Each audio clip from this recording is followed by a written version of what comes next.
Boy! What is this?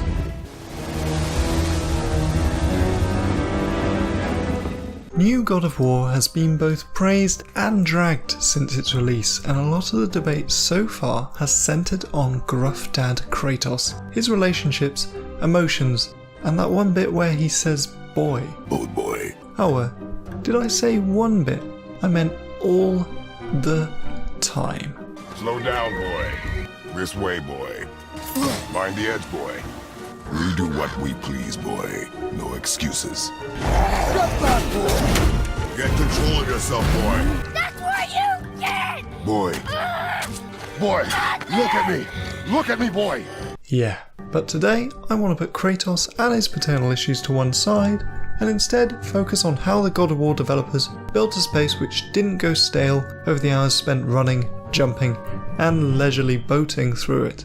Today we're going to be looking at how the Lake of the Nine shows off some great level design. Look at that! It's Thor! Thor, God of Thunder. That's right! I never thought you listened when Mother spoke of the gods. I seldom did.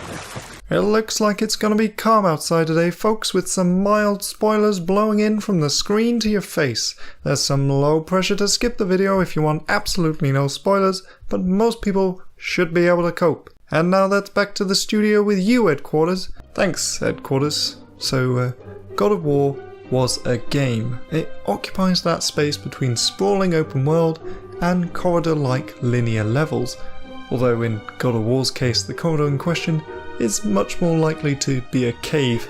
If you wanted to call its approach some boring name, I suppose you could happily settle on semi-open world, but since we're not boring, we're going to call it a lin-open world. You know, break out the portmanteau, linear, open, lin-open, get it? Lin-open. What the hell was I thinking? I'm not a lexicographer. Who did I think I was? You know, actually we will call it a semi-open world. We'll take lin-open, that little word we made together, and we'll just tuck it back into our suitcase of words for use at a later date. Now if there was only some name for this style of suitcase. Oh, never mind I suppose.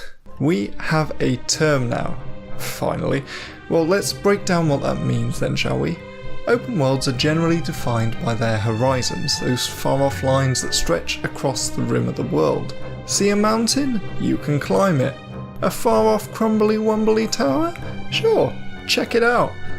Think your Red Dead Redemption 2s or the open icon-studded worlds of the ubiquitous Ubisoft. Wait, is that ubiquitous software? On the other end of the scale, we have linear world design.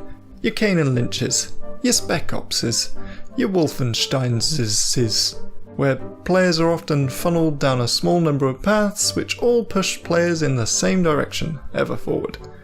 Between these two extremes, we have a whole spectrum of games which borrow elements from each. We have games like Fear, which often offers large playground arenas of rooms and corridors for firefights, but ultimately funnels players down the required path. And then, on the other hand, there's open worlds on a smaller scale which often borrow some of the tricks of linear design. Think Gone Home and Tacoma. God of War occupies this space.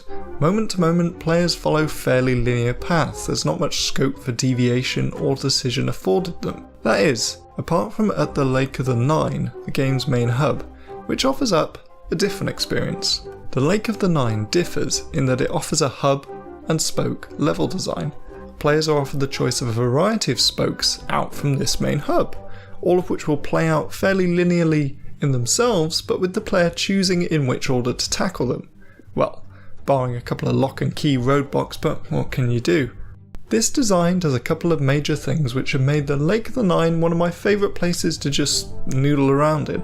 Hub and spoke design helps avert that sense of aimlessness which comes part and parcel with open worlds, while removing the claustrophobia and sense of just going through the motions which linear games all too often suffer from. The choice of which spoke to tackle grants agency with the ability to attempt one path and then leave and remember to come back to it later, supremely satisfying for such a simple thing. The relative smallness of each spoke compared to the ginormous hub which is the Lake of the Nine means that getting lost is rarely an issue. Short backtracks will always let you return to a very recognisable centre and allow you to reorient, with the limited number of spokes allowing you to easily keep track of which spokes have been explored thus far. Since the spokes are limited in number, it gives a great rhythm to the game, with a chance for exploration between story beats without giving the vastness of opportunity that something like Fallout offers, where the main storyline basically fades into the background for hours and hours and hours on end, losing any sense of drive or urgency. As the story progresses in God of War, new spoke options are opened up as well, which allows for a story exploration pacing to be set up, rather than allowing for a complete exhaustion of all the side content that the game has to offer before a final rush to the end through all that remaining story. Finally, the game does something special while you're boating around seeking out your next spirit to help or enemy to relentlessly grind into dust. It doesn't just give you the lap of waves or ambient sound. No, instead your commute is the place for relationship building with your son, Atreus, with the possibility of some additional friends further down the line, but again, limited spoilers, baby.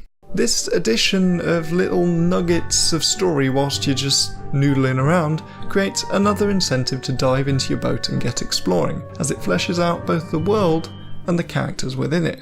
All in all, God of War offers players an easy world to navigate, living in that Goldilocks zone between too big and too small, and, if you haven't already, maybe you should treat yourself to the dulcet tones of Kratos as he rampages his way through yet another mythology. This way, boy. Well, that's God of War done. Thanks for watching, and now it's time for the news. So, I've launched a Patreon. So cliche I know, but stick with me. I've struggled in finding the spare time to create videos in the past year because of work, amongst other things. However, I'm now in a situation where I could possibly devote a little more time to it. But since we haven't yet moved into some sort of luxury automated utopia, the sad fact remains that I need to make a living. To this end, I've set up this Patreon, which should allow me to strike a bit of a better balance between the YouTube fun stuff you know and love, and my desk job. If that sounds like something you might be interested in supporting, there's more details over on the page link, which should be hovering magically around somewhere on screen. Thanks for watching, and I'll see all of you next time.